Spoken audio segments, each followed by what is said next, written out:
मैं सरफराज कुमार सिंह।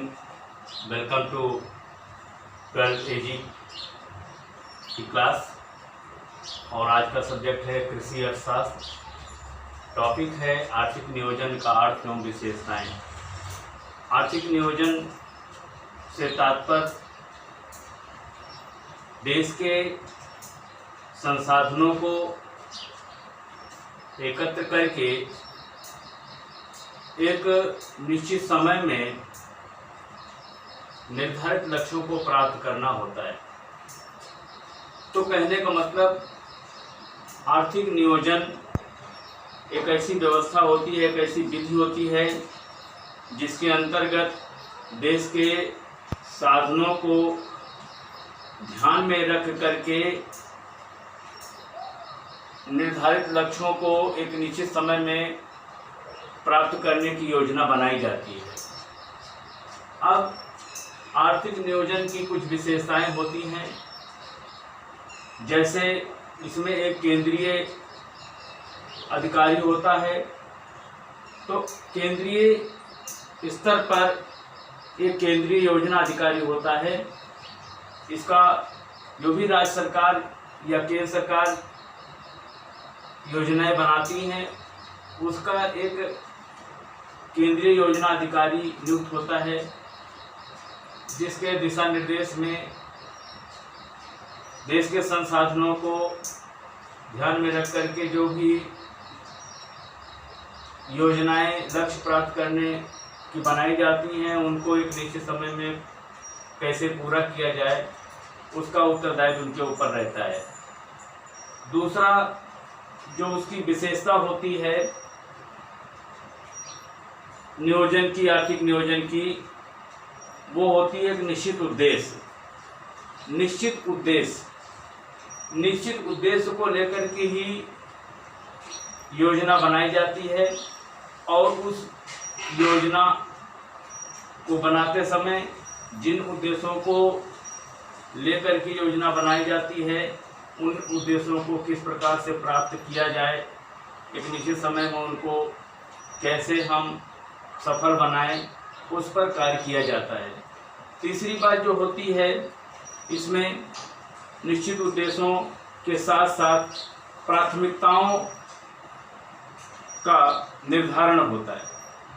उद्देश्य कई होते हैं, उन उद्देश्यों में से कुछ उद्देश्यों की पूर्ति पहले करना आवश्यक होता है, इसलिए प्राथमिकताओं का निर्धारण आर्थिक नियोजन के अंतर्गत किया जाता है।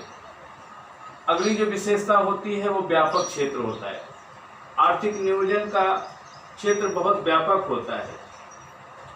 कई क्षेत्रों में उद्देश्यों को प्राप्त करने का प्रयास एक साथ किया जाता है, इसलिए इसका जो क्षेत्र है वो बहुत व्यापक होता है।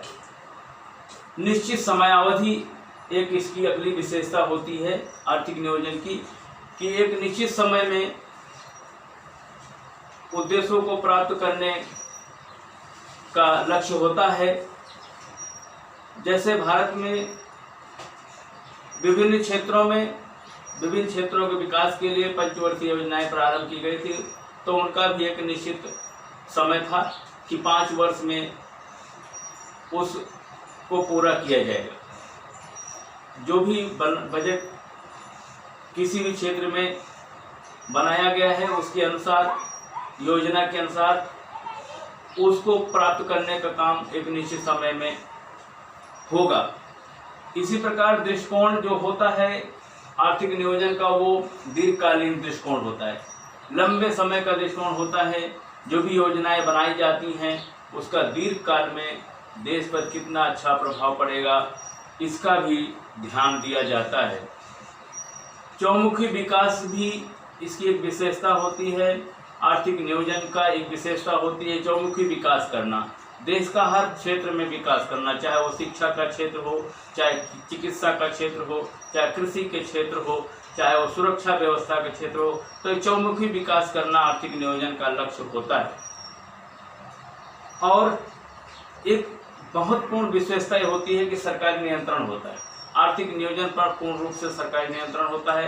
केंद्र सरकार जो योजना आयोग का अध्यक्ष प्रधानमंत्री होता है, उसके दिशा निर्देश में, सरकारी नियंत्रण में इस प्रकार की योजनाएं बनाई जाती हैं और उनका क्रियान्वयन किया जाता है। तो आज हम आर्थिक नियोजन का अर्थ समझे हैं और उसकी विशेषता। आर्थिक नियोजन का अर्थ का मतलब कि जो भी आर्थिक नियोजन से आशय ऐसी विधि से होता है जिसके अंतर्गत देश में जो भी संसाधन हैं उनको ध्यान में रख करके एक निर्धारित समय में निर्धारित लक्ष्यों को प्राप्त करने का प्रयत्न किया जाता है, उसी को हम आर्थिक नियोजन कहते हैं। Thank you very much.